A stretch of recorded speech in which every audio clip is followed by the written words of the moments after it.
O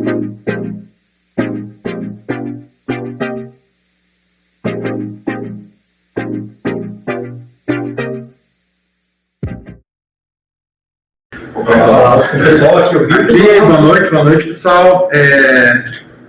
Primeiramente, agradecer essa volta aqui em um ambiente familiar desse laboratório que eu faço parte, gosto tanto, vim crescer e vejo hoje uma alegria grande tê-los aqui nesse evento e tudo mais, reencontrar professores, conhecer agora no pessoal professores que já conhecia há anos, é uma alegria muito grande.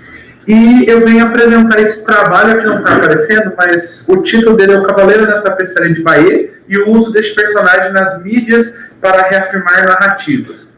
Pode passar, professor. O que acontece? Essa tapeçaria, ela está inserida em um século de transição para a cavalaria medieval. Por quê? Ela foi feita entre 1070 e 1080. E o século de transição da cavalaria antiga para essa cavalaria nova, essa cavalaria que nós conhecemos hoje, foi entre esse século. E ela é um produto de linho e lã de mais ou menos cerca de 69 metros, com 50 centímetros de altura e 58 cenas. Essas cenas, a divisão dela é discutível, porque tem pesquisadores que particionam ela mais, e uma das cenas, e a última cena em que Guilherme o Conquistador ele está como o rei, ela se perdeu ao longo do tempo. E eu opto por utilizar a divisão clássica, até pelo Museu de Bayeux e toda a ferramenta que eles utilizam, e ela foi uma encomenda. Então já começa aí a problematização, que foi um produto intencional do Bispo Aldo de Bayeux para reafirmar ou para aumentar, conforme vai o entendimento do seu irmão, da conquista de seu irmão, Guilherme o Conquistador e a conquista normanda da Inglaterra. E aí então uma parte dela, que é uma das cenas, e eu recomendo até esse link que eu deixei aí depois, se alguém quiser eu passo, é uma ferramenta, porque se vocês perceberem, ela tem partes em latim e outras inscrições que talvez a pessoa não consiga ler ou até ler difícil. E nessa ferramenta do próprio museu, ela traduz para francês, inglês e o próprio latim que está escrito nessa obra. E aí eu entro àquilo que eu trabalho, os meus conceitos balizadores. O primeiro deles é o do Roger Chartier, que é a questão de representação. Porque nesse trecho que eu coloquei aqui, ele diz o seguinte: na primeira acepção, a representação é um instrumento de um conhecimento imediato que revela um objeto ausente, substituindo-o por uma imagem capaz de trazê-lo à memória e pintá-lo tal como é, que no caso é o que eu trabalho. Essa mudança, esse uso, essa transformação do cavaleiro medieval que por vezes é esquecido, ou ele fica permeando aquilo que o povo, aquele que tem acesso ali, ele não vai direto na fonte, ou às vezes ele não tem contato. O segundo conceito que baliza a minha visão para com esse cavaleiro é do Jean Fleury, que ele diz o seguinte: da antiga clivagem livres e não livres sendo substituída por uma distinção baseada apenas pelo poder armado, que opunha milites de um lado e nervos de outro, e consequentemente surgimento de uma nova classe cavalheiresca. Então esse conceito do Fleury, juntamente com esse conceito do Dominique Barthélemy, que ele diz respeito à cavalaria, não é um produto da literatura romanesca, mas um tipo social e militar específico. Guerreiros especializados no combate a cavalo que seguem um código de conduta marcado por busca de façanhas, lealdade, regulamentação e moderação da violência. Então, quando a gente tem contato com o cavaleiro medieval, que é o que eu vou apresentar logo mais à frente, e esse cavaleiro ele é utilizado para reafirmar narrativas ou para criar novas histórias, é onde eu olho para o cavaleiro. O cavaleiro não é esse personagem folclórico, se assim posso colocar. Ele seguia regras, ele tinha uma norma de conduta e demais meios de balizar a sua vivência e como ele se portava para com os outros e para com os seus. E como eu trabalhei esse objeto? Estava até conversando com um colega ali. Quando a gente olha para a tapeçaria de Bayeux, a gente não acha muita coisa, principalmente no português. E isso foi uma das dificuldades. Outra dificuldade é onde esse século que ela se insere. Então eu tive que, pode parecer muito pretensioso da minha parte, mas não é, porque infelizmente nós, historiadores, uma dos maiores feitos que a gente pode fazer é abrir novas searas para outros pesquisadores. E o que eu fiz com a tapeçaria de Bayeux, olhando para essa cavalaria medieval? Primeiro, eu peguei esse produto e entendi que ele era um produto intencional e para glorificar a história de uma pessoa. Depois que eu fiz isso, e todos esses conceitos e mais alguns que eu trabalho, primeiro, eu criei uma catalogação dos armamentos e indumentários em todas as cenas da tapeçaria. Então, eu peguei cada particionamento e fui contando arma por arma, indumentária por indumentária, qual tipo era, o que ele estava usando. Além disso, eu criei do zero uma metodologia própria com o meu orientador, o Paulo André. A gente precisou fazer isso porque não tinha como trabalhar com essa tapeçaria na visão que eu precisava. E além disso, eu tive que criar uma grade de análise que foi o que mais me deu trabalho. Porque a partir dessa grade de análise, eu criaria, que até uma das coisas interessantes que junta casa com esse evento, a criação de um banco de dados. Que isso, a minha intenção é deixar isso para a posteridade.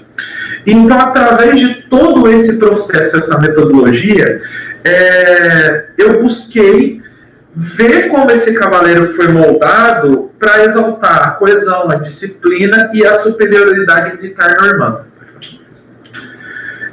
E como que eu fiz isso? Como que eu olhei para isso? Como que eu trabalhei? Eu critico essa representação da ordem na Batalha de Hastings, porque durante a tapeçaria ela retrata a Batalha de Hastings. E uma dessas passagens que para mim é a mais curiosa e interessante é que, numa das estratégias de Guilherme, ele utilizou uma retirada, vamos dizer, controlada, mas só que toda vez que a gente encontra livros e afins, na maioria das vezes, ela parece muito bem organizada, muito bem controlada, ela é muito, assim, perfeita demais para o momento. E quando eu olho para isso, eu pego a visão do historiador John Keegan. Ele tem vários livros, A Face da Batalha, tem a História da Guerra, e dentre todas essas produções eu pensei o conceito dele de pequenos grupos. Aqui eu não vou me ater para não estender muito tempo, mas, diferente de tropas lutando motivadas por ideais patrióticos ou ordens superiores, os soldados na linha de frente são frequentemente motivados pela lealdade e pelos laços emocionais formados com seus companheiros próximos. Porque de nada adianta eu representar um cavaleiro em uma guerra com um líder à frente, só que às vezes ele nem está ouvindo. E aí, não é o meu caso aqui agora, mas só para exemplificar, uma das importâncias dos portas-bandeiras. Mas nesse caso, a minha problematização e aquilo que eu uso, olho para o cavaleiro e vejo aquele cavaleiro muito bem organizado em sua batalha, é ver que ele era muito mais leal ao seu companheiro de ombro ali, que ele sabia que se o companheiro dele caísse, ele possivelmente morreria. Se ele caísse, o seu companheiro também. Então eles criavam um laço, eles se entendiam ali. Pode passar. E, por fim, vem aquilo que eu trago para o assunto do nosso evento, esses usos e adaptações da figura do cavaleiro medieval que ele aparece nas redes digitais. Porque ele surge como ícone de força, ícone de honra, masculinidade, falas que são presentes nas mídias digitais e fazem suas reapropriações, mobilizam suas narrativas para reafirmar um discurso que muitas das vezes ele é incongruente com aquilo que a cavalaria medieval foi, com o seu código de conduta, o código de honra. Aqui é um vídeo, mas vai ficar só a imagem, pode passar, professor? Que esse é um vídeo que para mim é muito caricato e engraçado, que ele chama de Patriotas, venham aqui. O cavaleiro medieval da época em que ele estava ali inserido, primeiro que ele já não faria aquilo. Já pelos estudos e todo o código de honra e conduta que o cavaleiro ele não iria fazer aquilo, ele não iria convocar desse jeito. E esse cavaleiro aqui é representado como ícone de perfeição. Então eu sou o cavaleiro, o arauto da ordem da verdade. e esse cavaleiro, a imagem dele é deturpada. Pode passar, professor? Então, essa imagem. Então, o meu produto final dessa pesquisa foi um rol de informações robustos que, posteriormente, possivelmente no meio do ano que vem, já vai sair um artigo referente a isso daqui, que a gente pôde concluir que esse cavaleiro, ele foi presente na obra, ele foi construído para exaltar a memória e os feitos de um só sujeito.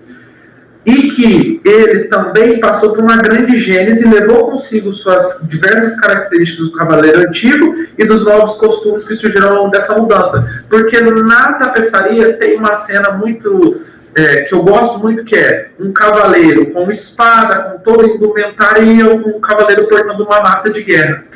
Então, essa dicotomia que a própria tapeçaria traz da imagem do cavaleiro e essa mudança que a gente trabalha, que eu trabalho nessa pesquisa. Então, o cavaleiro medieval, ao aparecer nas mídias sociais, ele reafirma ou recria narrativas, torna-se um artefato cultural em reconstrução constante na mão dos produtores de conteúdo que tem um viés que eles necessitam.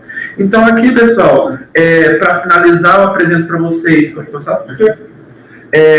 Parte da minha bibliografia de pesquisa. A fonte para melhor acesso e de alta resolução é esse link do próprio Museu de Bahia.